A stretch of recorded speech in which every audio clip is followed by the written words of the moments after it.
Moi, on s'intéresse à l'homme de la semaine dans Medial Mag, celui qui bouscule le monde d'Internet et du téléphone, Xavier Niel, le patron de Free, qui s'est un peu pris pour Steve Jobs mardi matin en lançant son offre de téléphonie mobile, portrait d'un provocateur qui a fait fortune dans le Minitel Rose pour devenir aujourd'hui actionnaire du Monde. Mathilde Bélanger, Aurélien Alotto. Free a dévoilé ce matin son forfait tout illimité. Sa promesse était claire, divisée par deux, la facture des Français. La concurrence va devoir réagir. C'était l'événement médiatique de la semaine. Mardi, l'opérateur Free a dévoilé son offre de téléphonie mobile, un coup de pied dans la fourmilière des télécoms et une opération de communication parfaitement orchestrée par son patron, Xavier Niel. Quand même, c'est nous tous les pigeons. Enfin, c'est surtout vous maintenant, parce que moi, je suis déjà passé chez Free Mobile. Le trublion des télécoms fascine les médias qui le comparent à Steve Jobs. Cet ancien du Minitel Rose est à l'origine de la box, ce boîtier regroupant téléphone, télévision et Internet. Un succès qui a fait de lui la 8e fortune de France. Qui est Xavier Niel et comment a-t-il construit son empire? Comment a-t-il réussi à faire d'une sortie commerciale un événement de société? 8h30 mardi matin devant les locaux d'Iliad, la maison mère de Free. 280 journalistes ont fait le déplacement. Au menu, la fin de plusieurs mois de suspense. Chaque fois qu'il convoque la presse et tous les gens qui travaillent pour Free et tous les Freenotes, qui est une grosse communauté, chaque fois c'est pour annoncer une rupture ou technologique ou tarifaire. Et donc voilà, on sait à chaque fois qu'on ne sera pas déçus, donc tout le monde vient, même si c'est à 8h30 du matin, en plein cœur de Paris, on y va. Vous payez en France les prix les plus élevés d'Europe, voire les prix les plus élevés du monde. Les pigeons, c'est vous et vous le savez maintenant. Xavier Niel ne s'y est pas trompé, ses tarifs sont annoncés sur toutes les chaînes, même TF1. La chaîne de Bouygues fait l'impasse à 13h, mais l'évoque à 20h, en quelques mots, sans image de la conférence et sans logo de l'opérateur. 19,99 € par mois. Un forfait sans engagement et sans téléphone, avec Internet et SMS illimités. C'est le plan anti-pigeon de Free, on peut l'appeler comme ça, et comme l'appelle d'ailleurs son fondateur Xavier Niel. Ça va Xavier? Super. Niel, lui, est invité partout, les télés se l'arrachent. Le grand journal de Canal+ repousse même son invitation en apprenant qu'il est déjà, au même moment, dans C'est à vous sur France 5.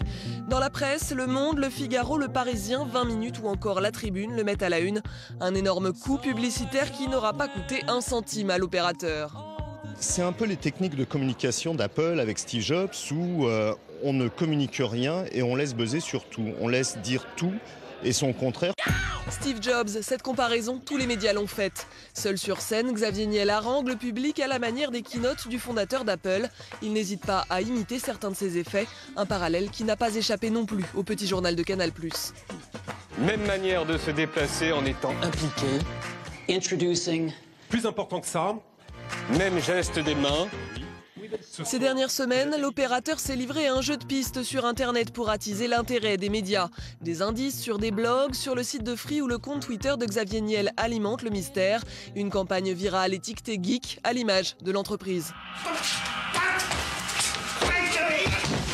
Nul. Il a Free, il a tout compris. Free est né là-dedans, quoi.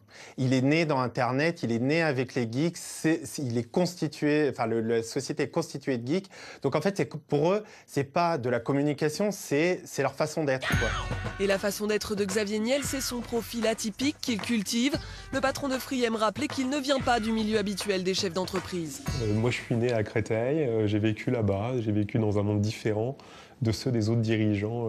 On est la preuve que l'on peut vivre en France en opposition, parfois avec nos gouvernants, simplement parce que la libre entreprise, ça existe en France et que si on a des bonnes idées, un peu de volonté, on peut s'en sortir.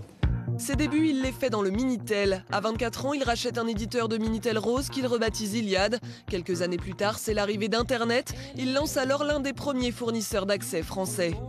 Mais son gros coup commercial, c'est Free. En 2002, il investit dans son propre réseau et crée le concept de box. La concurrence est obligée de s'aligner. C'est une question d'audace. Voilà, c'est quelqu'un de très audacieux et qui n'a jamais eu peur de bousculer les règles, d'attaquer ses concurrents. Et le patron de Free ne se fait pas que des amis. Son côté marginal et provocateur dérange, comme lorsqu'il prend position contre la loi Hadopi, une image de justicier dont il a fait sa marque de fabrique.